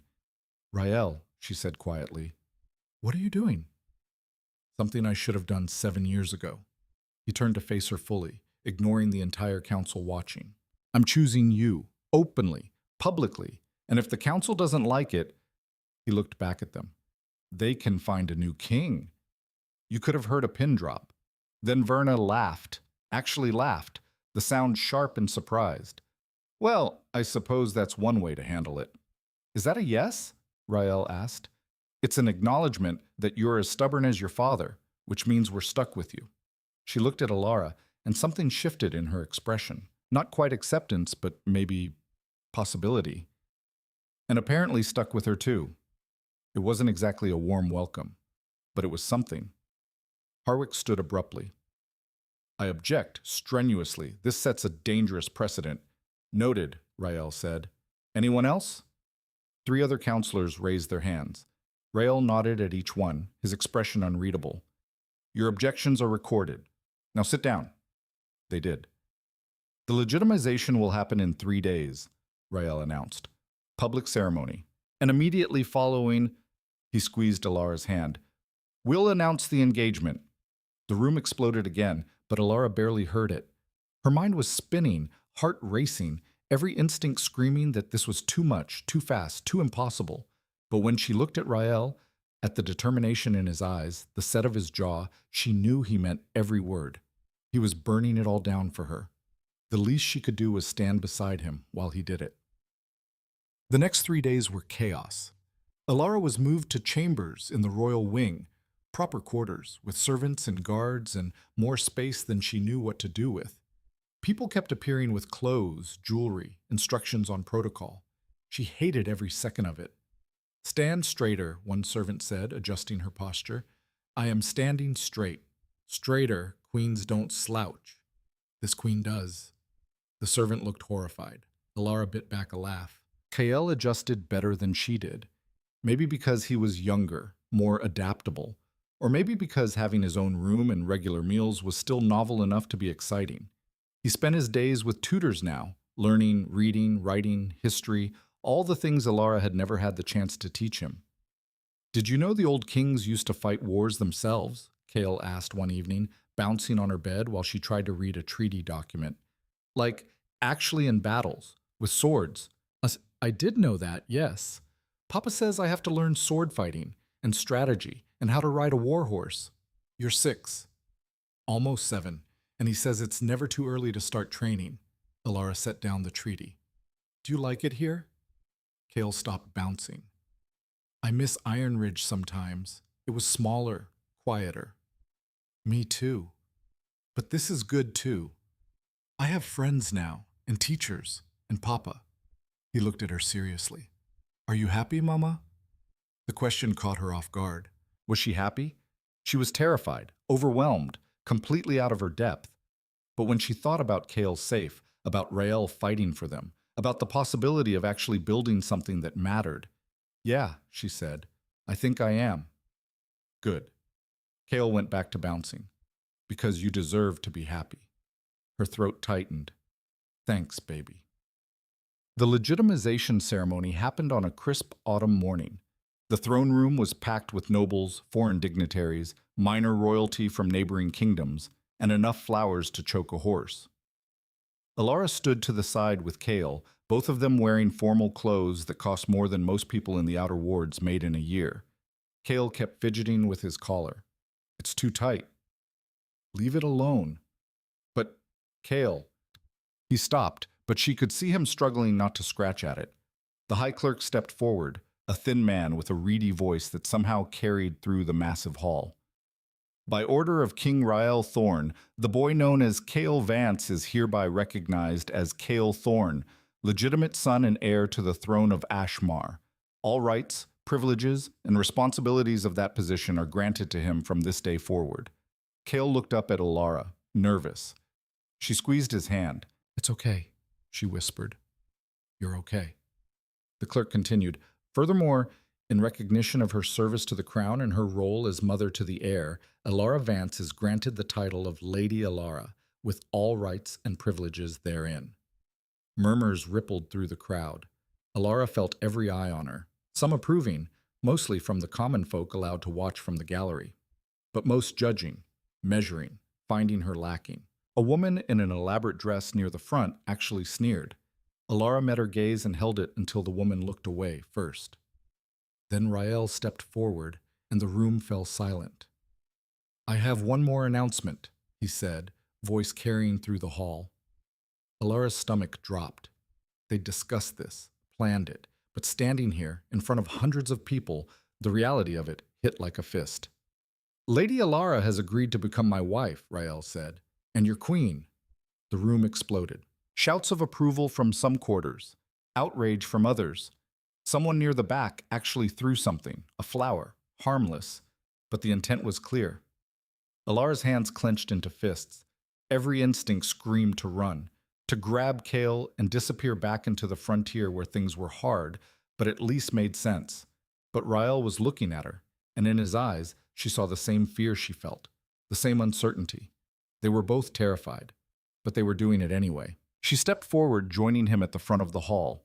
The noise got louder, a mix of cheers and jeers that blended into white noise. I know what you're thinking, Elara said, and somehow her voice cut through the chaos, maybe because no one expected her to speak. You're thinking I'm not qualified, that I'm low-born trash who got lucky, that I don't deserve to stand here. The room went quiet. And you're right, she continued. I'm not qualified. I don't know the first thing about being queen. I can barely read a treaty without getting a headache, and I definitely don't know which fork to use at fancy dinners. A few nervous laughs. But I do know how to survive, how to fight for the people I love, how to stand up when it would be easier to stay down. She looked around the room. 7 years ago, I ran because I was scared, because powerful people told me I didn't matter, that I was nothing, and I believed them. She paused. But I'm not running anymore. I'm standing right here. And if you don't like it, she shrugged. That's your problem, not mine. Silence. Then someone in the gallery started clapping. Slow at first, then faster. Others joined in. Not everyone, not even most, but enough. Rael took her hand and together they faced the court. The wedding will be held in 1 month, Rael announced, and anyone who wishes to object can do so then, in person, to my face. No one objected. Not out loud, anyway. The month leading up to the wedding was brutal. Nobles who'd never spoken to Elara suddenly had opinions about her dress, her background, her suitability, her very existence. She endured it all with gritted teeth and the occasional sharp comment that made Rael's guards hide smiles. You need to be more diplomatic, Vern said one afternoon. They were in the council room going over trade agreements. Vern had appointed herself Elara's unofficial advisor, partly to help, partly to make sure Elara didn't accidentally start a war with her mouth. I'm being plenty diplomatic. You told Lady Harwick her hat looked like a dead bird. It did. That's not the point. Then what is the point? Verna sighed. The point is that you're going to be queen, and queens need allies. You can't afford to alienate everyone. I'm not alienating everyone, just the ones who deserve it. That's still too many people. Elara rubbed her temples. The treaty in front of her was giving her a headache. Too many clauses, too much political language, too many ways to say simple things in complicated ways. How did you learn all this? She asked. Practice, time, a lot of mistakes. Vern leaned back. You're doing better than you think. I feel like I'm drowning. That's normal. Everyone feels that way at first. Even you? Especially me. I was 16 when my father died, and I inherited his council seat. I spent the first year convinced someone would figure out I had no idea what I was doing and throw me out. What changed? I realized everyone else was faking it too. They're just better at hiding it. Verna smiled. You'll get there. You're smarter than you give yourself credit for. I can barely read. So learn. I'll help. It was such a simple offer, but it meant everything. Thank you, Elara said quietly. Don't thank me yet. You still have to survive the wedding. Kael was adjusting to palace life faster than Elara. He had friends now, other children of nobles, though most of them still treated him like a curiosity, but there were a few genuine friendships forming. This is Tam, Kael said one afternoon, dragging a boy about his age into Elara's chambers. His dad's a general. He's teaching me sword fighting. Actually, my instructor's teaching you, Tam corrected. I'm just showing you the fun stuff. Same thing, Elara smiled. Nice to meet you, Tam. You're the queen, Tam said, staring at her with wide eyes. Not yet. 1 more month. My dad says you used to be poor. Tam! Kael looked mortified. What? He did. That's rude? It's okay, Elara said. Yes, I used to be poor, very poor. But now you're rich? I suppose so. That's so cool, Tam said seriously. My dad says it means you'll be a good queen because you know what it's like to be normal. Your dad sounds smart. He is. He's going to teach me to be a general, too. The boys ran off, already arguing about something sword-related. Elara watched them go, something warm settling in her chest. Kael was going to be okay. They were all going to be okay. The wedding day arrived faster than Elara expected. She woke before dawn, stomach twisting with nerves. Servants appeared immediately, whisking her away to prepare. The dress they'd made was beautiful.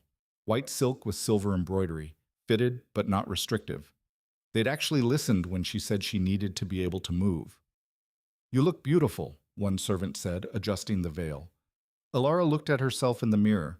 The woman staring back was a stranger, clean, polished, royal. But her eyes were the same, stubborn, determined, scared but fighting anyway. Yeah, she said, I do. The ceremony was held in the Grand Cathedral, a massive building with soaring ceilings and stained glass windows that cast colored light across the stone floors. It was packed, standing room only. Half the kingdom had turned out to watch. Elara walked down the aisle alone. She'd thought about asking someone to escort her, Greta, maybe, or Davern, but decided against it. She'd come this far on her own. She'd finish the same way. Every eye was on her, judging, critiquing, waiting for her to stumble. But she kept her head high, her steps steady. And then she saw Rael at the end of the aisle, and everything else faded. He was dressed in formal royal attire, black and silver, the colors of House Thorn. He looked every inch the king, but when he saw her, his expression cracked, just for a second, into something raw and real and so full of love it took her breath away. She reached him, and he took her hands. Hi, he said quietly. Hi. You ready for this? Absolutely not. Me neither. They both smiled. The ceremony itself was a blur. Vows, rings, blessings from the high priest. Elara said her lines, stumbling once over the formal language, but Rael squeezed her hand and she kept going. And then they were married, king and queen, husband and wife. The crowd's reaction was mixed. Polite applause from the nobles, genuine cheers from the common people in the back. But there were stony silences too, people who would never accept this. Elara didn't care, because Rael was kissing her right there in front of everyone, and the world could burn for all she cared. When they broke apart, the high priest raised his hands. I present King Rael and Queen Elara of Ashmar. The title sounded foreign in her ears. Wrong. But Elara lifted her chin and met the crowd's gaze head on.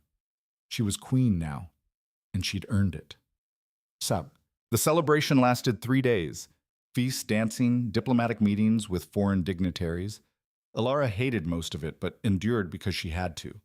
On the third night, she finally escaped to the palace gardens. It was late, most people already gone to bed. She found a bench in a quiet corner and sat, breathing in the cool night air. Footsteps approached. She looked up to find Verna walking toward her. Not enjoying the party? Verna asked. I've had enough political smiling for one lifetime. Get used to it. This is your life now. Wonderful. Verna sat beside her. They were quiet for a moment, just listening to the night sounds. You did well today, Verna said finally. I didn't cry or punch anyone. That's a victory. I meant with the ceremony and the meetings. You're learning fast. I don't feel like I'm learning fast enough. No one ever does.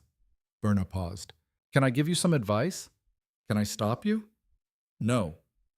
Verna smiled. Stop trying to be perfect. You're not going to be. No queen ever is. Just be yourself. The woman who stood up to Greaves, who raised a child alone, who told this entire kingdom to accept her or get lost. That's the queen they need, not some polished version you think you're supposed to be. The words hit deeper than Elara expected. Thank you, she said quietly. You're welcome. Now get some sleep. Council meeting at dawn. Of course there is. The real work started the next day. Greaves's trial took 2 weeks. Evidence was presented, witnesses called.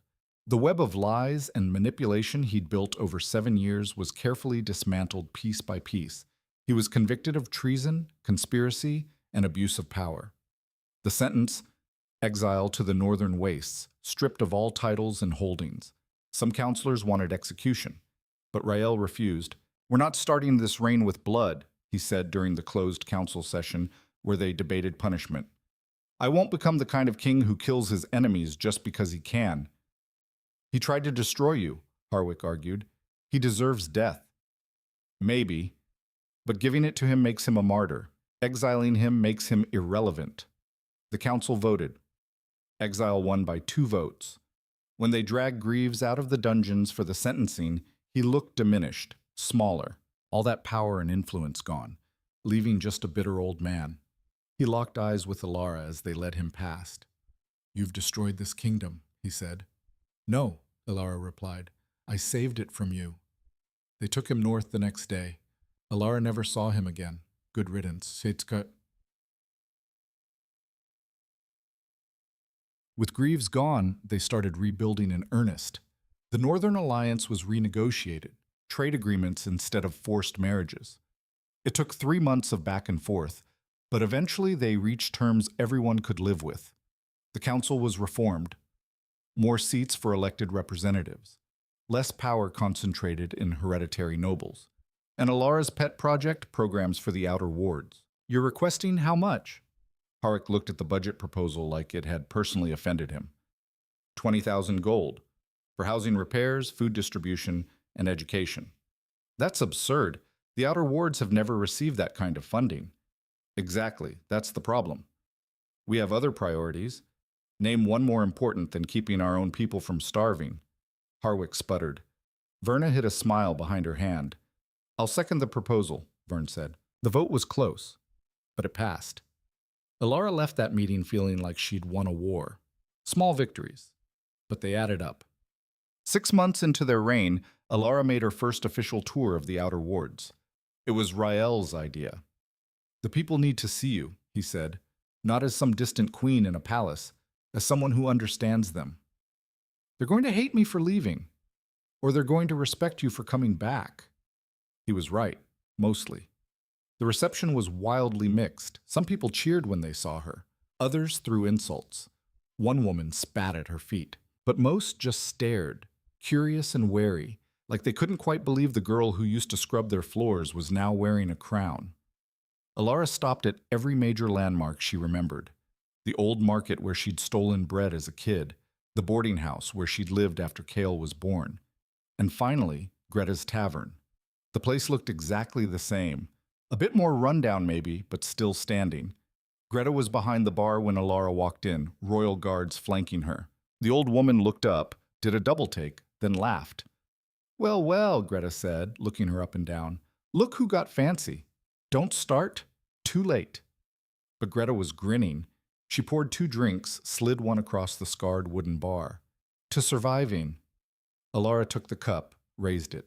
To surviving. They drank. The liquor burned exactly like she remembered. You gonna forget about us now? Greta asked. Now that you're all queenly and important? Not a chance. Elara pulled out a document, set it on the bar. I'm establishing a fund for the outer wards, food, housing, education. Starting with this district, 20,000 gold to start, more if we can push it through council. Greta stared at the paper, then at Elara. You're serious? Dead serious. I made myself a promise 7 years ago. If I ever had power, I'd use it to help the people who needed it most. So yeah, I'm serious. Greta's eyes were suspiciously bright. She cleared her throat roughly. You're gonna make me cry, girl, and I don't cry. I know. Your reputation's safe with me. They both laughed, and for a moment Elara was 17 again. Just a girl trying to survive in a world that didn't care if she lived or died. But she'd survived, and now she was using that survival to change things. A year into their reign, things settled into something resembling normal. Kale was thriving. He trained every morning with the Royal Guard, studied with tutors every afternoon, and spent his evenings either with friends or pestering Elara and Rael with questions. Why do we have to bow to visiting nobles? He asked one night at dinner. It's a sign of respect, Rael explained, but they're not better than us. No, but diplomacy means making people feel valued even when you don't particularly like them. That seems fake. Welcome to politics, Elara laughed. He's got a point. You're not helping. I'm never helping. You should know that by now. They bickered like that through most meals now. Easy, comfortable, like a real family, the kind Elara had never imagined she could have. The nobles were slowly, very slowly, accepting her, or at least pretending to. There were still whispers, still disapproval. But Elara had proven herself capable enough that even her harshest critics had to grudgingly admit she wasn't a complete disaster. Lady Harwick actually complimented me today, Elara told Rael one evening. What did she say? That my dress was surprisingly tasteful. High praise from her. I know, right? I almost fell over. They were in their chambers, the private ones, away from servants and guards, and the constant pressure of being watched. This was the only place they could really relax. Rael pulled her close. I love you. In case I haven't said it today. You said it this morning. I'm saying it again. Good. Don't stop. Never. He kissed her, and for a while the rest of the world disappeared. So, 2 years into their reign, the changes were undeniable. The outer wards had new housing, better food distribution, schools where children could actually learn to read and write. Crime was down. Disease was down. Hope was cautiously rising. The frontier settlements were getting similar support. Trade routes were safer. Predatory lending practices had been outlawed. People could actually save money instead of just surviving hand to mouth. It wasn't perfect. There were still problems, still corruption, still people who gamed the system. But it was better. Measurably, undeniably better. You've done something remarkable, Vern said during one council session. In 2 years, you've changed more than most rulers change in a lifetime. We've changed it, Elara corrected. All of us. Don't be modest. This was your vision. But it wouldn't have happened without you, without all of you. Elara looked around the council table. We're doing this together. That's what makes it work. Verna smiled. When you first arrived, I thought you'd be a disaster. And now? Now I think you might be the best thing that ever happened to this kingdom. 3 years in, on a cold winter morning, Elara stood on the balcony overlooking the capital and realized something. She was happy. Not the desperate, clinging kind of happiness she'd felt in those stolen moments with Rael 8 years ago, but something deeper, steadier, the kind of happiness that came from building something real. The kingdom still had problems, always would, but they were fixing them, one law, one reform, one act of kindness at a time. And the people, her people now, We're starting to see her not as the low-born woman who'd somehow stolen the throne, but as the queen who fought for them. Mama? She turned. Kale stood in the doorway, now 9 years old and already too tall. He was going to be bigger than Rael someday. Stronger, too, probably. What's up, baby? I'm not a baby. You'll always be my baby. He rolled his eyes but smiled. Papa's looking for you. Something about a trade delegation. Tell him I'll be there in a minute. Kale hesitated. Mama, can I ask you something? Always. Do you ever miss it, the way things were before? Elara thought about it, about the taverns and the hunger and the constant fear, about nights spent wondering if they'd make it through winter, about the bone-deep exhaustion that came from surviving on nothing. No, she said honestly, I don't miss that, but I'm glad I lived through it. Why? Because it taught me what matters and what doesn't. She pulled him into a hug. And it led me here, to you, to Papa, to this life. So no, I don't miss it, but I'm grateful for it. Kale hugged her back, still small enough to fit under her chin. I'm glad you're my mama. Her throat tightened. I'm glad you're my son. He pulled away, already moving toward the door. I'm going to go practice sword fighting. Don't get hurt. I won't. He disappeared and Elara smiled. That night, she and Rael stood on the same balcony, watching the city lights flicker in the darkness. We did it, Rael said softly. Did what? Built something that lasts, changed the kingdom, kept our family together. He turned to her. Everything I thought was impossible 3 years ago. We got lucky. We got stubborn. There's a difference. Elara laughed. True. They stood in comfortable silence for a while. What happens next? Rael asked. We keep going, keep building, keep fighting for those people who need it. Sounds exhausting. Probably, but it's worth it. Yeah, Rael said, pulling her close. It is. And as they stood there, king and queen, husband and wife, two people who'd been broken and had somehow put each other back together, Elara thought about the girl she'd been 8 years ago. Scared, pregnant, running with nothing but hope and desperation. That girl would be proud, not because she was queen, but because she'd survived, she'd fought, and she'd won. Not through birthright or luck, through sheer, stubborn refusal to give up. And that legacy, that fierce, uncompromising strength, would echo through Ashmar's history for generations, starting with the boy who'd been born in exile and raised by a mother who'd fought the world to keep him safe. Kale Thorne, future king, would remember. And when his time came, he would lead with the same courage his mother had shown, because she'd taught him that strength wasn't about never falling. It was about getting back up every single time, no matter what.